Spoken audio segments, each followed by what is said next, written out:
This is the Leupold Freedom 450 Bushmaster scope. I'm Jason, and you're watching Hunt in God's Country. So, this is my Mossberg 450 Bushmaster, and I had a different scope on here. I had a Redfield scope on here with separate mounts. So, let me explain that. So, I had two-piece mount system. There was a little mount piece here on the back of the receiver, and then there was another mount up here on the front. And I didn't like that Redfield scope. It wasn't designed for this, the shock factor of this gun. So I wanted to upgrade to this Leupold 450 Bushmaster, which the Leupold Freedom series is fantastic. They have a 450 Bushmaster, a 350 Legend, and the standard Freedom for other rifles. But anyway, I wanted to upgrade the scope, and when I went and got the scope and went to seat it onto the mounts that I had, what I found was, and I'll exaggerate this a little bit just to show you, the forward and aft mounts mount onto the receiver, and it was two pieces, and I've now replaced that with this solid one-piece Weaver, made in the USA one-piece rail that's nice and straight. But what happened was I had the rear mount and the front mount didn't line up, so I'll exaggerate. They were going in different directions. So when I went to set the scope in there, it wouldn't set down into the cradles of the mounts properly. It was putting a lot of pressure on them on the sides. And obviously they weren't that far off, but the rings should be, parallel to each other, so that when you set the scope down into it, it sits nice and flat and straight in there, not putting pressure on the scope body, which is obviously bad for the scope. So those two ring mounts were actually opposing each other, and that didn't work. So I removed everything I had there. I went and got this one-piece Weaver Picatinny full rail mount, and this is specifically made for the Mossberg 450 Bushmaster short action. So there's a short action and a long action. This is the short action model, and I used the other rings. Well, I put those rings on, and then I had an issue with the bolt. When the bolt came up here, if you can get in there, Mr. Cameraman, the bolt was actually hitting the scope as I opened it up, because the scope was so low that it was actually getting hit by the bolt. So I went and found these steel higher mount Leupold mounts for it. And so now I'm super excited. I'm super happy with what I've got here. I've got this one-piece Picatinny Weaver rail mount and steel 4-bolt cap Leupold mounts with the Leupold scope. So I have not shot this thing yet since we put this new scope on, and I wanted you to be able to be with us as we do it. So we are going to get this thing sighted in right now. I'm super excited about it, but for starters, instead of shooting here at 50 yards, I am going to go up to 25 yards and make sure that I'm on paper, and we'll make our adjustments from there. So come along, let's run up to the 25-yard spot and make sure we can hit paper. This has a 4-round magazine, and I have 4 rounds in there. Chamber's empty right now, but let's run up there and see what we can do at 25 yards.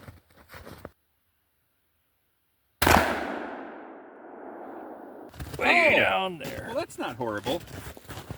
4 low, 3 right. Okay, at 25 yards, so we have to multiply by 4. So let's start by,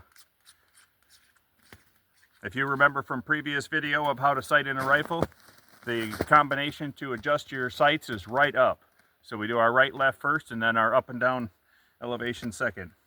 There'll be links to that here. We need to go left, 3 times 4, 12 inches, which is a 1/4 inch MOA, which is a quarter, each click is a 1/4 inch at 100 yards, and our goal is to zero this for 100. So we have to take that 12 times 4 more, so we actually need to go 48 clicks left. I know it seems like a lot, but that's where we're at.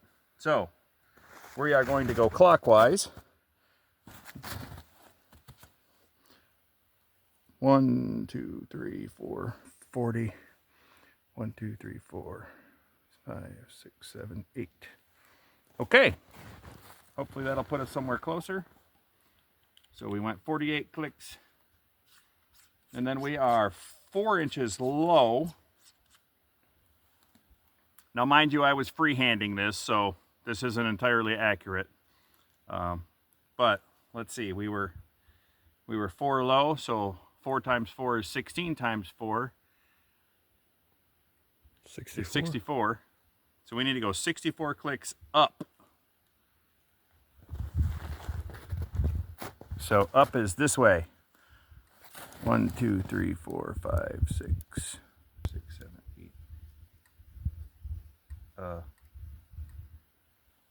It just stopped at 58 clicks. Could have something to do with the high-rise mounts, but let's go back and take one more shot at 25 yards and see where we're at now.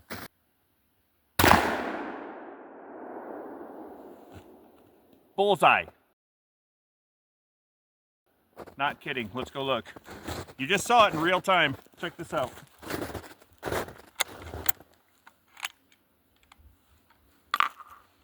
I should do this for a living. Just sight in scopes for people. You can make a new company. Sight in God's country. Sight in God's country. So now, this was freehand. This is freehand. Although I've been shooting guns since I was 4 years old. And now I've hit the half a century mark, but that's freehand at 25 yards. That's after the quick adjustments I just made there based on the first shot. So now let's go put it in the sight vise and see where we are at 50. Our range here from the deer blind that we like to hunt here on the food plot to the back side here where we typically, you know, the range that we're shooting deer in is about 70 yards or less. So if this thing's zeroed at 50, it's pretty much going to take care of it. Being zeroed at 25 is going to pretty much put us zero at 100 as well. But let's go see what we've got at 50 yards. All right, what we're shooting today are the Hornady Custom 450 Bushmaster, 250 grain FTX. Let's see what we got at 50 yards. We're going to the left target now. We want to make sure we shoot the clean target so we don't confuse our shots with what we did there at the first round. Should be a little bit high. Just saying. Woo! Took the stats right down. Oh, should have had a camera up on that. The 450 is a mean round, I'll tell you what. And it actually, my shot knocked both of the targets right off of the stand. Let's go see where we hit it. Well, that'll be cute for the camera. Oh my goodness. Uh-huh. So, my dear fellow folks, I told you it should be a little high, which I figured since I already bottomed out on the scope. Yeah, I just destroyed my target holder. I don't even know where the other part of it went. There's a clip. Oh, and look at that. There's a bullet. 45 ACP. That might be. That's a 450. No. Well, this one. Okay, well. You know, the folks at Dunham's really love me. I don't know if you guys shop at Dunham's, but it's one of my favorite stores. I think they even watch our videos. Guess I'll be going to buy another target stand. But we got a wooden one right over there. Let's take this and put it over on the one side that looks like it's still going to work. Oh my goodness. Nothing but fun here at Hunting God's Country. You know what else is fun? Subscribing to Hunting God's Country. Because we do goofy stuff like this and we let you see it. We even show you the bloopers and all the silly things that we do wrong. So, plus it's great to get all those comments that, you know, people like to tell us everything we do wrong. And that's okay. The stand's been shot before. You guys may be surprised if I told you how much money I spend on all of this stuff that we do out here. So if you're watching this and you're part of any company that likes to sponsor people for anything whatsoever, I'm totally down with it. Sight, scopes, guns, parts and pieces, accessories, slings, bullets. Did I mention bullets? If you sponsor bullets, that's probably my biggest cost is ammo. So any bullet sponsors out there, go ahead and hit me up. I'm more than happy to say yes, yes, yes, I'll take your bullets. Well, back to the drawing board. I think I'm going to estimate that that was 7 inches high, and I'm going to bring the scope back down a little ways so that we can get back on the paper. Thanks for sticking with us. I apologize for the lengthy attempt here at getting this thing sighted in, but there is a interesting phenomena with sighting in a scope. Starting close to make sure we were on paper was great, but I probably jumped the gun a bit in making the adjustments in height because I have high mount rings on there for that scope. So it actually puts my scope about 2 inches higher than the barrel. So getting that sight line and that barrel line, bringing that all the way to where they would meet at 25 yards. And I told Cal, and that's why I told you guys before that shot it would be high, because that bullet's still rising. At 25 yards, it's still, that bullet's going up. So I knew this was going to be high, but I didn't think it would be 7 inches high. So let's go make some adjustments. And it looks like based on where this thing broke and wrinkled, my windage is probably still pretty close to center, but really high. So let's go push some buttons on the scope and get this thing back into paper. I'm going to keep this one though. Freehand at 25 yards, I was good. I guess I can just make sure I don't shoot anything further than 25 yards. Just kidding. We're going to go get it sighted in. All right, let's roll. All right, now I brought the elevation down 60 clicks. It's not exactly, so, you know, we're at 50 yards now, 7 inches, 7 times 4 is 28. We're at 50 yards, so we need to go double because we're half of our 100-yard distance. So half is times 2. I know it's kind of backwards. Half is times 2, quarters times 4. So 28 times 2 is 56. I just went 60 because I don't know exactly where that round hit because it was obviously above the paper. So I'm going to take this first shot here, see where we're at, and then we will dial the crosshairs to that spot and we'll be right on. I'm 1 inch left. So to make it easy, instead of having to mess with other stuff, I am just going to actually go 4 clicks. 4 clicks right. Because our bullseye that we shot at 25 yards was a little to the left as well. So I believe that's correct, going left. So we are going to go right 4 clicks. That's really, truly, it's a ½ inch, but now we'll have a 3-shot group and see where we're at. Should be right on. The deer slayer is alive. I'll get that later. Ready in the hole!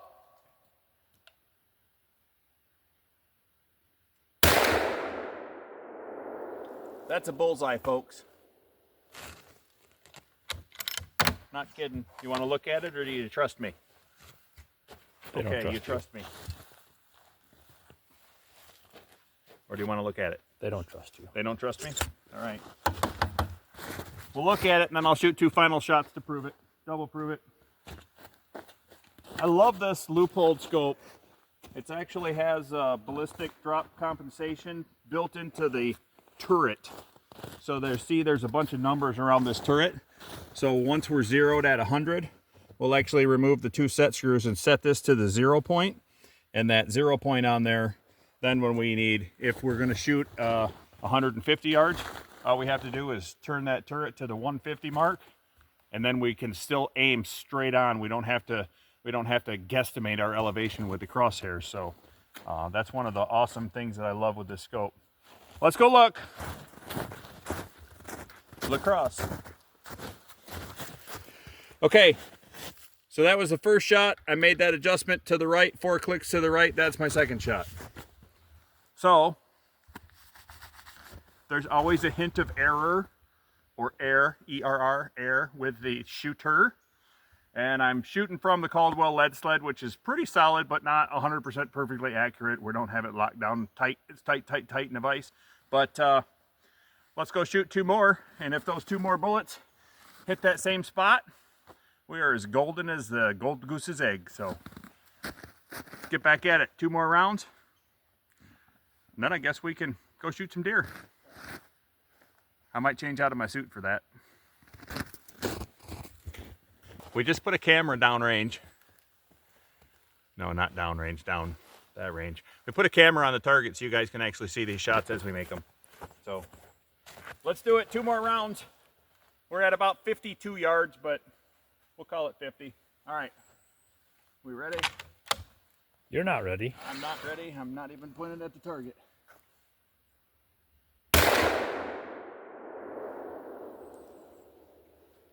A touch high and right. One more.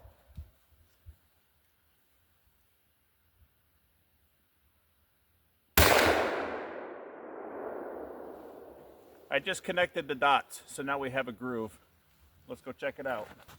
I'm gonna call that pretty good for today though, because it's 18 degrees and I had to actually put on warmer gloves because my hands were numb. So, yeah, let's check it out.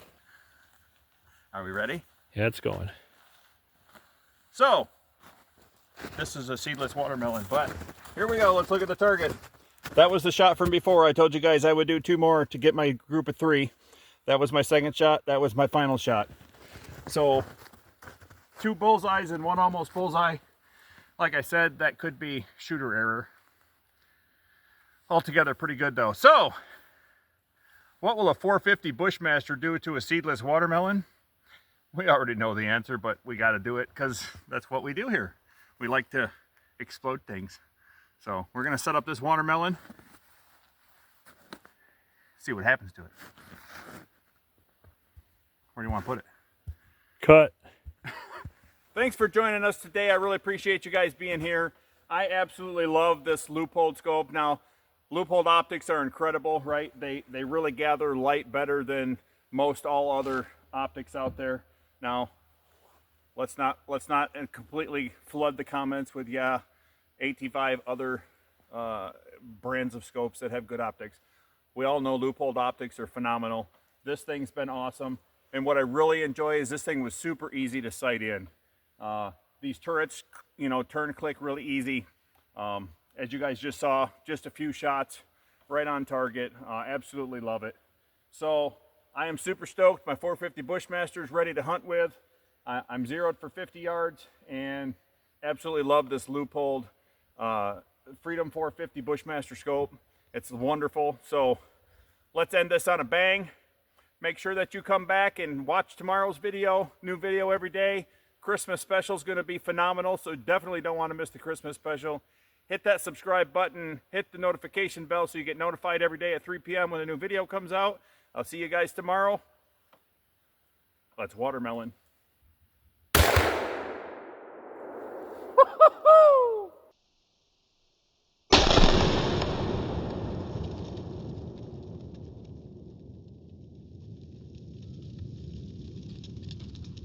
Watermelon everywhere. Thanks, guys. Love y'all. Appreciate your support. Make sure you like this video if you liked it at all. Let me know what you think about the Leupold 450 Bushmaster scope, the Freedom 450. They're phenomenal. Like the gun, love the scope. See you in the next video. Shoot straight. Keep the fire going.